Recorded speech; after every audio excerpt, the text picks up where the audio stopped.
Mr. President,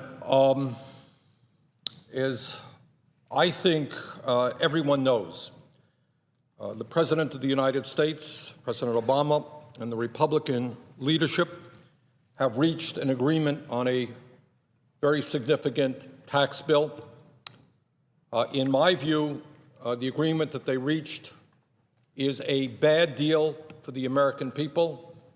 I think we can do better.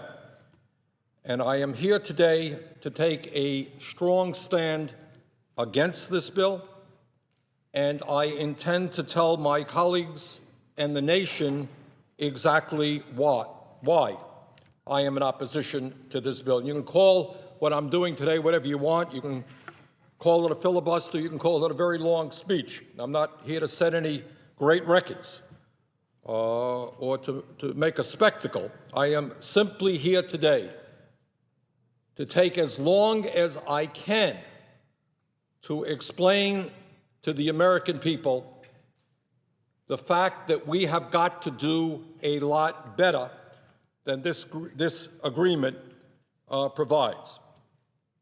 Now, let me just enumerate some of the reasons that I am opposed to this agreement.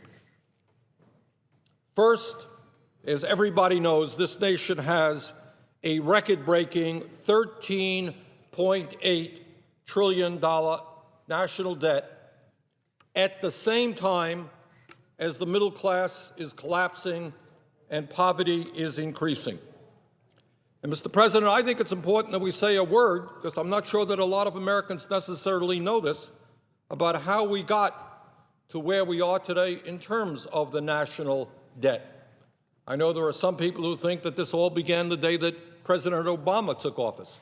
Well, it's not quite the case. When President Clinton left office, this country was running, in fact, a very significant surplus, and the projections were that we were going to continue to run a surplus.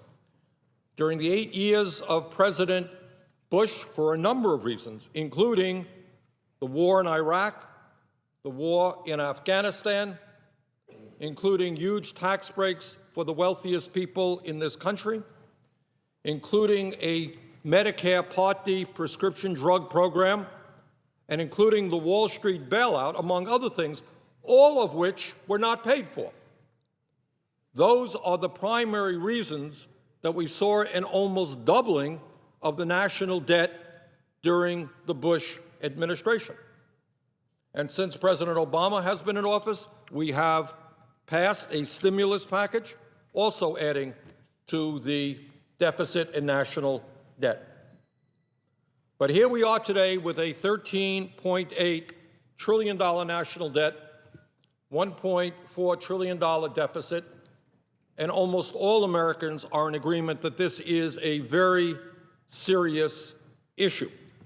So the first point that I would make is that it seems to me to be unconscionable for my conservative friends and for everybody else in this country to be driving up this already too high national debt by giving tax breaks to millionaires and billionaires who don't need it, and in a number of cases, Mr. President, don't even want it. Here's one of the interesting ironies.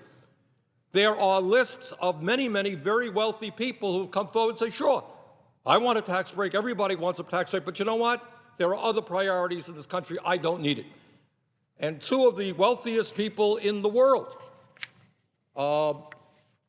Bill Gates of Microsoft, Warren Buffett, Berkshire, these are billionaires. And they said it's absurd. We don't need a tax break. And all over the country, you're hearing a lot of folks who have a lot of money saying, don't drive up the deficit and force our kids to pay higher taxes to pay off the national debt in order to give tax breaks to the richest people in this country. Now, Mr. President, we have been told really not to worry too much because the extension of these tax breaks for the wealthy will only last 2 years. Not to worry. Well, maybe that's the case. But given the political reality that I have seen in Washington, my guess is that 2 years from now, these tax breaks for the wealthiest people in this country will be extended again. What happens around here is that the argument will be made that if you end these tax breaks, you're raising taxes. It's what we're hearing right now. I see no reason why in the middle of a presidential election those arguments will not be made again, and I see no reason not to believe that those tax breaks will be extended again. And clearly we have a number of Republicans who want to make that extension permanent. Now, whether it will ever be made permanent or not, I don't know. But the point is, when you hear folks say that it's only a 2-year extension, I would suggest take that with a grain of salt. And let me just say that if, in fact, we do what the Republicans have wanted to do right now, as we enter this debate, they wanted a 10-year extension, that would add $700 billion to our national debt, $700 billion. Now, I've got 4 kids, and I've got 6 grandchildren. And I think it is grossly unfair. None of them have a whole lot of money. I think it is grossly unfair to ask my kids and grandchildren and the children all over this country to be paying higher taxes in order to provide tax breaks for billionaires because we've driven up the national debt. That is just plain wrong. And, Mr. President, I think the vast majority of the American people, whether they're progressives like myself or whether they're conservatives, I think they perceive that that concept of giving tax breaks to billionaires when we have such a high national debt makes no sense at all. Furthermore, Mr. President, it is important to point out that extending income tax breaks to the top 2% is not the only unfair tax proposal in this agreement. This agreement between the President and the Republican leadership also calls for a continuation of the Bush-era 15% tax rate on capital gains and dividends, meaning that those people who make their living off their investments will continue to pay a substantially lower tax rate than firemen, teachers, nurses, carpenters, and virtually all the other working people of this country. And I just don't think that that's fair. That's wrong.